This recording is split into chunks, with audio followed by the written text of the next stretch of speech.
All right, so I think I'm live. So I am going to just fill you guys in on a few things. I'm here in Cologne, Germany, in a hotel room. You can see all this amazing artwork here. What am I doing here? I am here for Photokina. See, I am press. This probably looks backwards because that's how these camera phones work. This thing is really annoying me, so let me see if I can just change the way I am facing. Cool. So, big news from some big companies.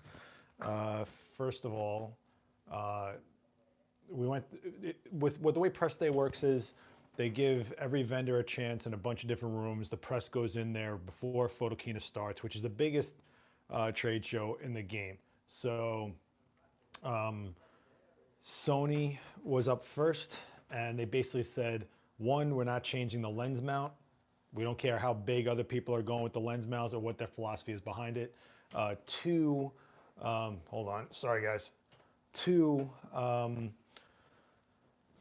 we have, they're pretty much like, we're cool. We're good with where we're at. We started the full frame mirrorless systems and stuff like that. And they have 12 lenses coming out. They didn't give you a roadmap for that. They're just like, we got shit coming. And they were basically going, oh, I autofocus. Well, now we're making it optimized so it will work on animals. That's all that Sony gave us. We leave, we go to, we go downstairs and there's the Leica event. And Leica keeps us waiting and they hand us these cards with these lens mount and a mount over here. So that's a lens, that's a body cap.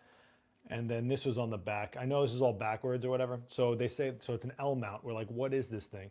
So it turns out Sigma, Leica, Panasonic are all joining forces to work as a unified, they're going to use the L mount across all three brands. So what this basically means is that Panasonic had to come up with a camera for this L mount. So the rumors were right, and they did a full frame. They did a full frame mirrorless, which is something was unprecedented because they always preach the smaller sensor. They always preach the the benefits of using small sensors, so faster processing, higher performance cameras, less file storage, and you didn't need full frame. Well, this L mount is making them able to walk into a full frame mirrorless system without having to build it because you can use all the Leica SL lenses with it. Huge, huge announcement right there.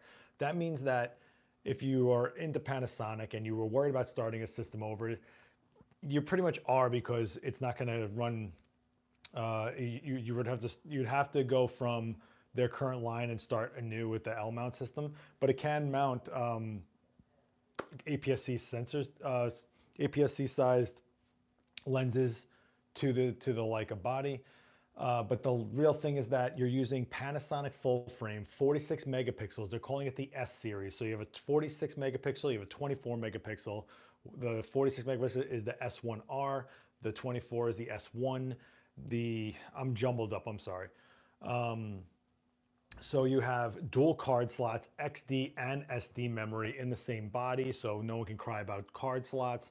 It has internal body stabilization, 4K full frame, 60 frames per second. That is not normal.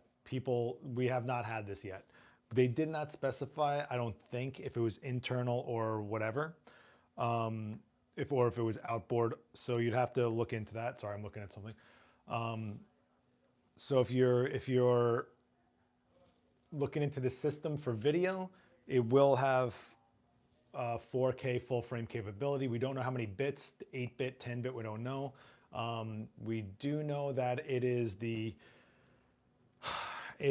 a whole new system for them. So we're talking new sensor, we're talking the L mount, we're talking new lenses to be coming out. However, it can use the Leica SL system, so Leica lenses, and Sigma is part of the 3-company alliance. So you got Sigma, Leica, Panasonic. Sigma will be doing the Art Series lens with the L mount. Panasonic will be making their lenses with the L mount, and Leica already has lenses that use the L mount, so that'll be working. Another huge announcement, Leica is making the S3 which is their 64 megapixel medium format camera that does 4K video as well. It is an optical viewfinder. Huge, huge news. After the whole Leica Panasonic thing, yeah, there's a bunch of lenses coming out. The SL series is going to have a ton of f2 lenses, a 50 millimeter, 35 millimeter, 20 some odd millimeters. Everything's going to be f2 down the line, and all of these will be compatible with the Panasonic S series. It's so confusing, right? Like everything has an S in it. I'm giving you this information kind of haphazardly. I apologize. So let's recap really fast. Sigma, Leica, Panasonic all joined forces to create the L mount, right? The L mount will be able to handle the SL Leica series lenses. So Panasonic made two full frame bodies, one 24 megapixels, one 46 megapixels. Hey, what's up, Didi? The 46 megapixel and the 24 megapixel seem identical. They will have dual card slots, XQD and SD. They will have internal body stabilization, full frame 4K, 60 frames per second. They didn't mention anything about log, and they didn't mention anything about it being internal. So we do not know right now what these Panasonic full frames can deliver. We also know that they're only in prototypes, so they're expecting maybe around April-ish, mid-year next year to have working models for us. So they took the gloves off. They were like, Nikon and Sony and Canon, like, we've got an answer for you guys. And it's pretty exciting time because we're going to see Sony against the ropes a little bit. We're going to see Nikon and Canon having to answer for this. I think Canon's in the most trouble, but that's just my opinion. So aside from that, we have the S3, which is Leica's medium format, 64 megapixel medium format optical viewfinder and 4K video on that beast. No price set for it, apparently. But the big news, when we went downstairs to, oh, sorry, we went upstairs, right. Got a little coffee, ate some pretzels, and we went into the Fuji room. The Fuji room was great. Lots of cool swag. You know, I got a bag full of swag. The L mount, you know, you see that? The cool thing about Panasonic gave us all their information for that on a USB drive that's both USB-C and USB. And then when we went up to go see Fuji, they had actual desks waiting for us, and we had Fujifilm, an X-T3, right? Fujifilm USB drive, which is pretty dope. So we were like, well, what are they going to release? And we speculated it was going to be, hey, dude, have I missed much? Yeah, man, I'm at Photokina in Germany. We're going, and I'm talking about what I saw there. I just got through the Panasonic Leica news, which was humongous. Full frame Panasonics, two bodies, and they look incredible on paper. I don't know about in person. So the Fujis, we were expecting a rangefinder version of the GFX medium format, and we were correct. So it was a 50 megapixel GFX 50R, which is a rangefinder. So for all your rangefinder fans or just want a medium format that's really super small, it looked like just a cartoonishly bigger version of their already existing line. It is everything we expected it to be. It's going to be awesome. It's Fuji. But huge news, big news, enormous news. Fujis can now tether to Capture One. That is right. So for those of you who don't know how important this is, forever you had these GFX medium format systems with no way to really tether. They had their own software, which was meh. They had plugins for Lightroom, which were meh. And now we can go right into the best professional software, most standardized universal software out there, Capture One. And this was a huge announcement. I actually literally stood up in the middle of this press room and I was like, thank you. I actually screamed it. People were looking at me. I made a scene. We were definitely like the punks of this whole press release. So why is that big news? Because Phase One is a medium format specialized camera company that makes Capture One, and they thought they were in competition with Fuji, and they finally let down their guard and let Fuji in so they can be tethered into Capture One software, which is incredible. Best RAW converter, hands down, in my opinion. You can shoot the same RAW file into 20 different softwares, and it'll all look different based on how they process the information, in my opinion, and most of the industry's opinion.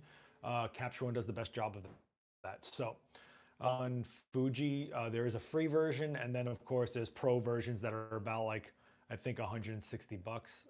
Their subscription base. Um, so that's huge news. And then out of nowhere, they just said, "Wait, we got something else." We're like, "What the hell else could you have?" Well, boom, Fujifilm GFX 100 megapixel image stabilized sensor in body.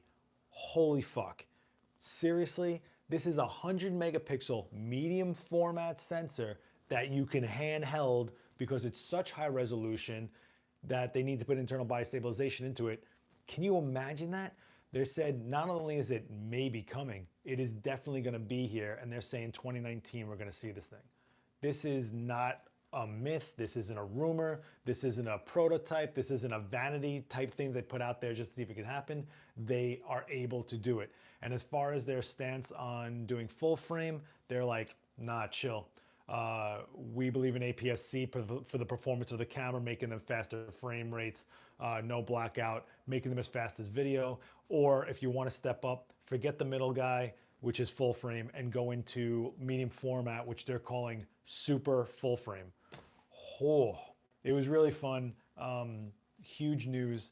The GFX 50R looks like it's going to be quite a contender. $4,500 for a rangefinder medium format camera with the Fujinon lenses. It's being released with a, oh geez Christ, I should have wrote it down. I'm pretty sure it's being released with a 55 or 50 millimeter. But either way, it's the equivalent of like a 35 millimeter almost, if you're gonna do full frame. So that's kind of cool. It is slimmer, 1 inch thinner than the GFX normal body there, or whatever they called that body. I'm not really sure. So lots of huge news. I just wanted to jump on here real fast, give you like a whoa, live from Cologne, and we just heard all this crazy news. From what we understand, Nikon is reporting that the Z series is the highest pre-orders they've ever had for a camera body ever, which is pretty cool. Canon didn't really have much to say. Let's see, Dave Hughes, Fuji killing it then, can see pre-orders getting canceled. Can see pre-orders getting canceled with that news. Well, you have to think about it, right? Like, you have to ask the question, do you want medium format? Because as a whole, medium format is a slower system. It's a lot more image processing. It's a bigger physically body. It's less sporty, you know? Personally, I think the GFX is a great system. I would love to jump a little more medium format for studio work, but it is a different way of working. So sometimes it's not really for everybody.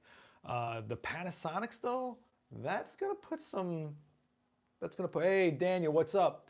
So the Panasonics, I think, are really gonna make a statement out there. The S series that they're putting out, the S1, the S1R, that's basically their A7 and their A7 III, or their Z6 and their Z7. We're talking about XQD memory and SD memory on board. If they adopt XQD memory like they're doing, like Nikon's doing, then the memory becomes more accessible, becomes cheaper. It is another opinion in the game of it being the next memory forward, which is great. We're talking about 46 megapixels, 24 megapixels, internal body stabilization, full frame, 4K, 60 frames per second video.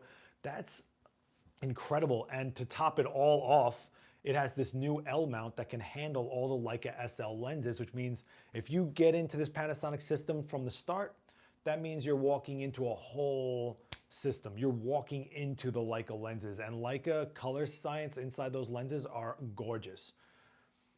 Yeah, breaking out of 4/3 is a big deal, right, Daniel?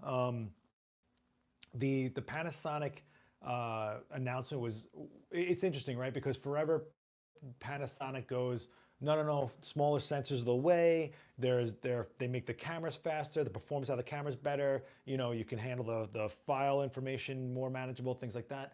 They're saying you don't need full frame, and then they go, well, we're making a new mount, we might as well make a full frame. So for these three companies to get together, I think Sigma is the oddball out of them. Like they already have the Panasonic, the camera, Leica, the lens. Where does Sigma fit in?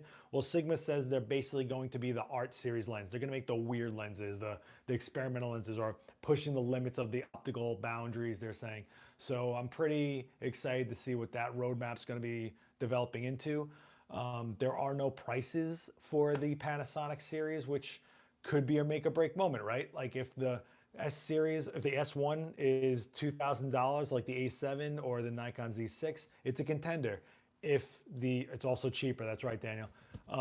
If the S1R, the 46 megapixel Panasonic full frame, is at about $3,000, where the Z7 and the A7R III are, then it's a contender, right? What are you gonna say? So Dave, you're saying Fuji is smart for skipping the full frame. There's enough players in that game already. Yeah, I mean, I really like the way Fuji's thinking. They're really making legitimate innovations. They're not making technology at random to just sell people. They're thinking about what photographers need, what they want, and how to make the best possible images and not just make something sound sparkly on a spec sheet. So I'm really excited for the rangefinder version of the GFX. I think that's gonna be a really fun camera. I would like to get my hands on that. I am super, super excited that Fuji's can now tether to Capture One. I mean, we've been waiting, or just hoping rather. We never thought it would actually happen, but Capture One CEO got on stage and was like, you can download it right now today. So I think there's 6 Fujis right now that are enabled in the Capture One catalog. Nikon can already have full frame lenses, go back 20 plus years, so it makes sense. Yeah, I think that it's really exciting for Panasonic to just jump in with this mount that already has existing glass for it. So it's it's a nice catch up, right? So it's a nice way to bridge that gap. I'm really excited to see what happens out there. I think I give a lot of props to Panasonic on this one. They've been overlooked quite a bit, except for the video crowd. I think that this full frame will also push lighting companies to make shoes for their triggers, and open up TTL for them, things like that. We usually, when you get like a remote for a system, it's usually like Nikon, Canon, some Olympus, some Fuji, but that's about it. You never really hear about Lumix getting lighting love out there. So pretty interesting times we're living in. We're all winning. I mean, this is insane. We didn't hear any news from the Olympus press room. We didn't get to that one. And we didn't hear anything from the Canon room. I think they were just pretty much showing people that use their R system and what they thought of it. And the Nikon Z was still the talk of the town. Panasonic is a leader in video. This could be great, says Daniel Norton. I agree. I'm really excited to see what's going on. And I just want to say, in my opinion, Panasonic colors have evolved immensely. So it's pretty cool. It's pretty cool. I think it's exciting to see another player in the game, somebody making a statement. We're like, we're not out. So not that you need full frame, right? I mean, Fuji's been doing APS-C for forever.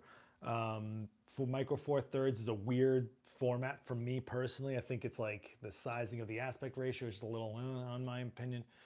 But that's what makes us, that's what makes it a free enterprise to go get whatever system you want to get into. I'm pretty excited. We'll be going to Photokina on the floor tomorrow. So I'll find out a lot more. I'll get my hands on some stuff. Keep watch on Adorama TV because we'll be doing the recap videos. I'll be shooting live at Lastolight's booth, which is pretty exciting. They had me put together a presentation. I don't know what's going on. I'm going to be using some top secret lights. And that's about it. So I don't know if you guys have anything, any questions, anything at all. I'm pretty, I don't have the money for all these new cameras, but I'm rather excited for the DSLRs that'll be hitting the secondhand market. Yeah, I think a lot of people are going to be swapping their gear around, and the used market's going to get pretty weird, right? The Profoto B10 is causing a lot of people to throw their B2s on eBay. So if you've been wanting those B2s, guess what? There's going to be a nice supply and demand moment with the B2. I'll tell you that right now. I know 3 people right now that are selling some. So, and they're still great lights. They're fucking amazing. Daniel loves them. He'll tell you. Yeah, I'm pretty excited to see what else we got going on announcement-wise. I kind of want to see what's outside of the camera realm. I want to see what's going on in the lighting world. I want to see what's going on in the modifiers. I want to see what weird little gadgets people are coming up with this year. I mean, Photokina is the game. This is the last big one. They do these every 2 years. Now they're switching to 2 small ones every year. So this is going to be a last hurrah kind of thing. So far, it's been crazy. I can't believe what's happening out there. I mean, all this, like, They're giving us all these like Leica books, which are awesome, and USB keys and Lumix stories. Daniel's already cost me enough money at the moment with switching to Capture One. Listen, Capture One doesn't cost you money, it saves you sanity, okay? Capture One isn't a cost, it's a necessity. I love that program. Now, cataloging, workflow, everything. If you don't retouch, you can do all the layer masks and do everything you need to do in Capture One, process them and get them out of there. It's a fucking phenomenal software. Sigma even made this like really swanky book to all they made like really nice pictures of all the parts of their lenses and stuff. Like these are companies that are really proud of what they're doing. And that's exciting. All the pieces and parts of lenses. Any big announcements from Tamron? I did not hear anything about Tamron yet. They've dropped some stuff recently. I'm not really a Tamron guy. I haven't really followed what they're doing. I heard that they've been dropping some pretty good hits here and there. I'll stop by that booth for sure. I'll let you guys know.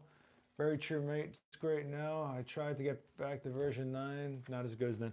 Yeah, version 11 of Capture One is a beast. I mean, some more of this. They're really proud. They're super proud of their what they're making. You know, Sigma's psyched. I have to say, personal opinion, if I were to choose between Tamron and Sigma, I'd be sticking to Sigma every time. They've made some really great stuff. Daniel's used one of their super wide angle lenses on live stream. It was rectilinear, and I think I was really impressed with that one. I mean, they're super psyched and proud of everything they're doing. That's confidence, you know? They're not in a delirious headspace where they're saying like, everything we're doing is amazing, you know? Fuji X lens cloths, baller, you know? What is this one? It's a tight, oh yeah, so Fuji X series right there. Little notebook. Gotta love the press swag, right? But this is still my favorite. The Fuji X-T3 USB drive. I mean, come on. All right, any other questions? Any of the last things? Because I'm gonna call it. It is 9 o'clock at night here in Germany, which means it's probably 3 o'clock over there at home in New York. Be sure to check out Adorama TV for our recap videos, our rewind videos. Check out Adorama's Instagram stories. I'll be taking that over and putting up as much stuff as I can. Write in the comments whatever you guys want me to find at Photokina. Speak now or forever hold your peace. All right. Anything else? Anybody? All bets. We're good. All right. So do your research, kids. Panasonic S series, the S1 and the S1R, full frames, unbelievable specs on sheet. The Leica S3, which is a full frame 64 megapixel 4K camera. The Fuji 50R, which is a rangefinder GFX, medium format camera. The Fuji GFX 100 megapixel internal body stabilized sensor. Holy fuck. I can't believe this is coming. I'm psyched. And Fuji tethering to Capture One, huge deal. Oh, wait, there was the 33mm f1.0 autofocus lens coming from the X series, coming for the X series Fujifilm.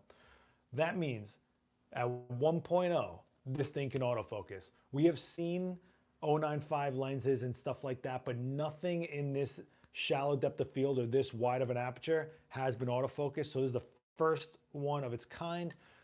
We did get to see it. It's pretty small for what it is, because usually something with a wider aperture will be huge, like the 0.95 from Nikon. That 58 is like fucking huge. The F1, not that big. 33mm autofocus. They're really giving us some stuff that we want. All right, I'm gonna call it, guys. I'm getting a bunch of text messages that I gotta answer. I will be at Photokina tomorrow, so write in the comments what you want to see. I'll try to get to it. I'll be like this, right back to you. And yeah, be good to each other. If you guys want to throw any support, check out the link in the description below for some merch. I would really appreciate if you guys picked up a shirt or something. If you take a picture of yourself wearing any of my merch, I will give you a shout out on my social media. I promise you that. Thank you to everybody who dropped really nice comments on the Paris video. I'm glad you guys enjoyed that. I wasn't sure if that was kind of the thing you want to see or not. Let me know what you want to see on this channel. Thanks, Daniel. Daniel says the shirts are dope, and he actually owns one, and we support each other, man. I can't wait to get back to New York, Daniel. You know why? Because we're going to be doing it at Comic-Con, bitch. We're going to shoot live on stage October 6th, noon. The busiest day in the middle of the day at Cosplay Central, the 4th floor of Comic-Con. Me and Daniel Norton will be shooting live on stage to show you how to shoot better cosplay images, show you some effects with lighting, get you guys to elevate your game, and plus, Comic-Con's my playground, right? So we'll do that. Oh, I also got tattooed, guys. Look, it's my Live View logo. I got it tattooed in Amsterdam while I was here. How to not be a creep. Yeah, we're gonna teach you guys how to not be a creep. Not be a creep. Okay. Oh man, that tattoo is raw right now. It's like my belt's been ripping across it this whole trip. It's fresh as fuck. Okay. Anything else? We're going on to a half an hour on this one. Yeah, if there are any other companies you guys are checking out or worried about, I mean, these announcements are fucking monstrous. Also, Fuji has a really awesome projector out there. Within 30 inches to the wall, can get 100 inches across, which is insane. It has a gooseneck so that it can, portrait, horizontal, or flip it any other wall you want. That was like a last minute throw in before we left the room. It was amazing. Look it up. Just look up Photokina 2018 Fuji. They rocked the house. Fuji was killing it. Absolutely killing it. All right. I'm getting texts from the rest of my team. All right. Is everybody good? We all good? Everybody? No whammies, no whammies, no whammies. All right, guys. Thank you so much for tuning in. Thanks for hitting subscribe. Tell some people about this channel. When I get back to New York, me and Daniel Norton will be working hard to get you guys some demos live, some conversations going, and let me know if there's any tutorials of techniques you guys want to see, because that's what I really want to do, is go live like this, but shoot. So whatever you guys are missing in your game, and if you think I can help you out, I would be more than happy to. But till then, find me on Instagram, LastXWitness. Check out 1200sessions.com. Check out the playlists on